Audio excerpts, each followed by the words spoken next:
Picture चालू करो बे। कि वोट चोरी करके जो लोग सरकार चलाते हैं, तमाम संवैधानिक संस्थाओं को मुट्ठी में रखकर सरकार चलाते हैं, वोट चोरी करके सरकार चलाते हैं। बनारस जो प्रधानमंत्री की सीट थी, वहां पर वोट काउंटिंग रोक दी जाती है घंटों तक। जिस तरह से एक एक घर पर 500-500 वोट बनते हैं, जिस तरह से SIR के नाम पर सुप्रीम कोर्ट रोज लताड़ लगाता है और फिर ये अपनी माताजी के पीछे छुपकर खड़े हो जाते हैं।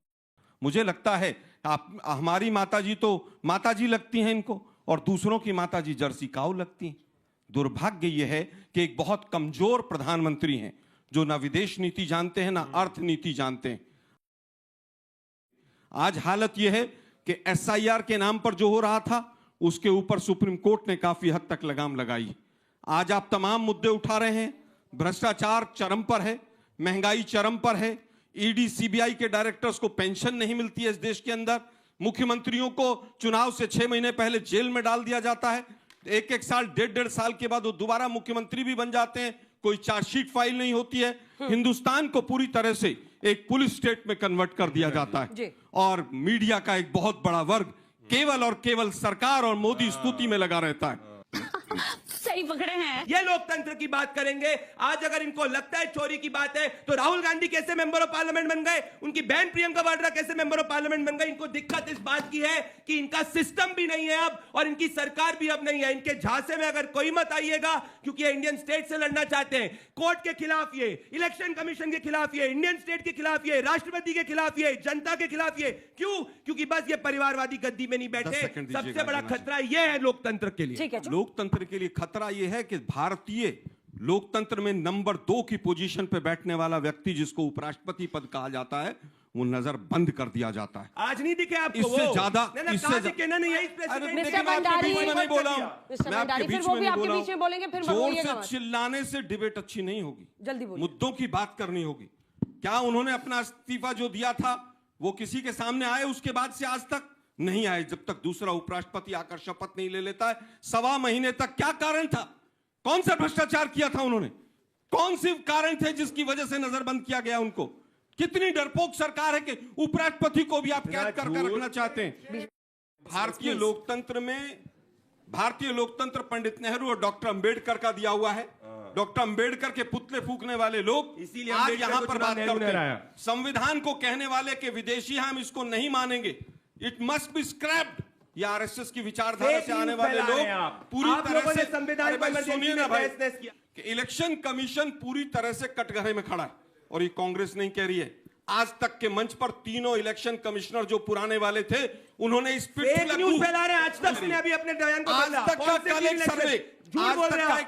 देखिए बीच में मैं किसी को नहीं बोलने दूंगा, मैं फिर किसी को नहीं बोलने दूंगा। यह बहुत गंदी आदत है इनकी। मैं आपकी ज्यादा चिल्ला सकता हूं, मैं पूरे शो को डिस्टर्ब कर सकता हूं, मैं शांत रहिए। जुम करो। मैं फिर कहूंगा कि तीनों इलेक्शन कमिश्नर्स आए और उन्होंने कहा कि जो वर्तमान में हो रहा है गलत हो रहा है, और आज तक के मंच पर कहा। वापस आते हैं, अभी तक राहुल गांधी जी को कहा गया कि आप या तो 1 हफ्ते के अंदर माफी मांगिए, नहीं तो एफिडेविट दीजिए। ना तो उन्होंने एफिडेविट दिया, क्योंकि तमाम कानूनों ने कहा कि एफिडेविट की जरूरत नहीं है, ना उन्होंने माफी मांगी। अब इलेक्शन कमिश्नर दुम दबाकर कहां घुसा हुआ है? हम बार बार कह रहे हैं कि भारतीय लोकतंत्र को, मैं फिर कह रहा हूं, अरे चोर को चोर नहीं कहेंगे तो क्या कहेंगे भाई? चोर को चोरी करने दें, चोरी को चोरी करने दें, अरे भाई चोरी को चोरी करने दें। देखिए, सबक चाहे वो श्रीलंका हो चाहे नेपाल हो, सबसे लेना चाहिए। और अगर सबक लेने लायक भी नहीं थे तो मोदी जी कहां भगवा पे कपड़े पहन के वहां पर वोट मांगने किस तरह से पहुंच गए थे? चुनाव हिंदुस्तान में होता था, वो पशुपति नाथ मंदिर में जाकर जिस तरह से करते थे और पूरे मीडिया के कैमरों को पीछे पीछे लेकर चलते थे। अगर वहां से सीखने का कुछ नहीं था तो मैं समझता हूं कि जिस देश से आपका रोटी और बेटी का संबंध रहा हो, वहां से भी सीखना चाहिए। बांग्लादेश इसी भारत राष्ट्र का हिस्सा था, हम ही ने 2 टुकड़े किए थे, वहां से भी सीखना चाहिए। और श्रीलंका, जहां पर अडानी को मोदी जी ठेके दिलवाने गए थे, वहां से भी सीखना चाहिए। हम ये हिस्ट्री की किताबों में पढ़ते थे कि राजा का बेटा राजा बनता है, पर हम कांग्रेस में तो कुछ और ही सिचुएशन देख रहे हैं। तो आप परिवारवाद जो चल रहा है कि जो पॉलिटिशियन का बेटा ही पॉलिटिशियन बन रहा है और आगे भी वही हो रहा है, तो उस बारे में आप क्या कहना चाहेंगे? व्हाट्सएप यूनिवर्सिटी पे बच्चे बहुत कुछ सीख रहे हैं। मनमोहन सिंह जी के पिताजी कौन से पॉलिटिशियन थे, जरा बताएंगे आप? व्हाट्सएप यूनिवर्सिटी पे भाजपा ने जो फैलाया वो बच्चों ने पढ़ा। जिस व्यक्ति ने 10 साल में सबसे अच्छा इकोनॉमी के साथ इस देश को आगे बढ़ाया, वो कह रहे हैं कि साहब वो तो रिमोट कंट्रोल से चलते थे। दुर्भाग्य यह है कि आज किसी तरह से कोई नहीं चल रहा है। मैं पूछना चाहता हूं, पीवी नरसिम्हा राव जी के पिताजी क्या थे? 1989 के बाद जिन लोगों ने शहादत दी, गांधी फैमिली से कौन मंत्री बन गया, कौन संतरी बन गया? केवल दुर्भाग्य यह है कि बीजेपी जो फैलाना चाहती है, मैं 3 दर्जन बीजेपी के लोगों का बता देता हूं। मुख्यमंत्रियों के बच्चे क्या हैं, मंत्रियों के बच्चे क्या हैं? क्या वो परिवारवाद नहीं है? आपको परिवारवाद इंदिरा गांधी का नजर आता है, जिसने 32 गोलियां अपनी सीने पर खाई? अरे कांग्रेस के बारे में पूछ रहे हैं। राजीव गांधी का याद आता है, जिनकी शरीर के चिथड़े उड़ गए। थोड़ी सी भी लज्जा नहीं आती है सवाल पूछते समय। सर, आपने अभी कहा कि इंदिरा गांधी ने 32 गोलियां खाई थी, तो एक बात बताइए, गोली खाने लायक उनको बनवाया किसने था इतना? इंदिरा गांधी जी, जिन्होंने 32 गोलियां खाई, व्हाट्सएप यूनिवर्सिटी ने इतना ब्रेन वॉश कर दिया है बच्चों का, वो कह रही है कि इस लायक क्यों बन गई वो। सोचिए देश कहां पहुंच रहा है, आप लोग खुद सोचिएगा, चिंतन कीजिएगा।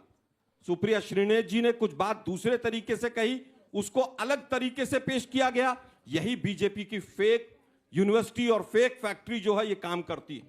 तमाम मोदी जी के स्टेटमेंट्स को राहुल जी के साथ जोड़कर जिस तरह से चलाया जाता है, पूरे देश ने देखा है। आप लोग बच्चों बिहार की बात कर रहे थे। बिहार में हमारी सरकार 35 साल से नहीं है कांग्रेस की, और 35 साल का आप में से कोई भी नहीं। 20 साल से बीजेपी की सरकार है।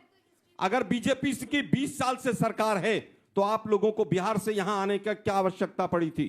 पटना यूनिवर्सिटी क्या सेंट्रल यूनिवर्सिटी हो गई? क्या मोदी जी ने वो 70,000 करोड़, 80,000 करोड़, 90,000 करोड़ क्या आपके बिहार को दे दिए थे? क्या मोतिहारी की शुगर मिल में चाय पीने लग गए मोदी जी? इतना छोटा पहले कभी नहीं हुआ होगा।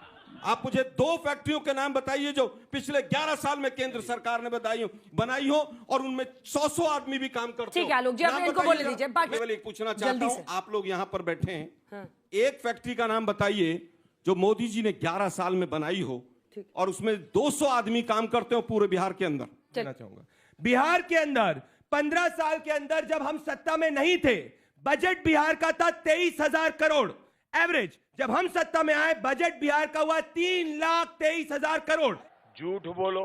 बिहार के अंदर जब कांग्रेस वालों की सरकार हुआ करती थी, जब आपको पता है बिहार पे प्रति व्यक्ति कितना खर्च करते थे लोग? सिर्फ 190 रुपए, और जम्मू कश्मीर और बाकी राज्यों में 2,000। आज ये 10 गुना से ज्यादा हुआ है। तो बार बार झूठ बोलो। आलोक जी, ये जस्टिफाई कर रहे हो, सेलिब्रेट कर रहे हैं कि नेशनल सिक्योरिटी फेलियर था, कि देश की भूतपूर्व प्रधानमंत्री के ऊपर हमला हुआ था, ये इनका इतना बड़ा फेलियर था और इसको यहाँ पे जस्टिफाई कर रहे हैं। बिल्कुल गलत हुआ था इंदिरा गांधी के साथ में जो नेशनल सिक्योरिटी फेलियर, और उसके लिए कांग्रेस पार्टी की सरकार जिम्मेदार थी। केवल ये बता दीजिए, इंदिरा गांधी के हत्यारों का वकील कौन था? अरे आप बताओ, राजीव गांधी के हत्यारों को क्यों छोड़ा? राजीव गांधी के हत्यारों से सोनिया गांधी मिलने क्यों गई? प्रियंका वाड्रा क्यों मिलने गई? माइक नीचे, दोनों का माइक नीचे। इस मुल्क के अंदर सभी पार्टियां हैं। आप इलेक्शन लड़िए, आप एक दूसरे पे दोषारोपण करिए।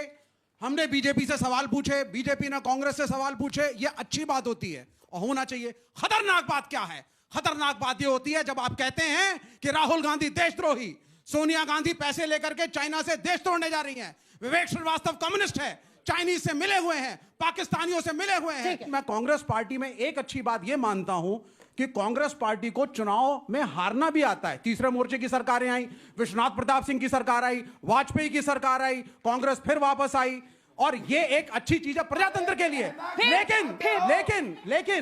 लेकिन 2014 के बाद ऐसा प्रतीत होता है, सुनिए, चिपक गए हैं सत्ता के साथ, लगा लिया फेविकॉल कुर्सी के ऊपर, कुर्सी पे फेविकॉल, और कह रहे हटेंगे नहीं, अब हम चिपक चुके हैं, अब हमें मत हटाओ।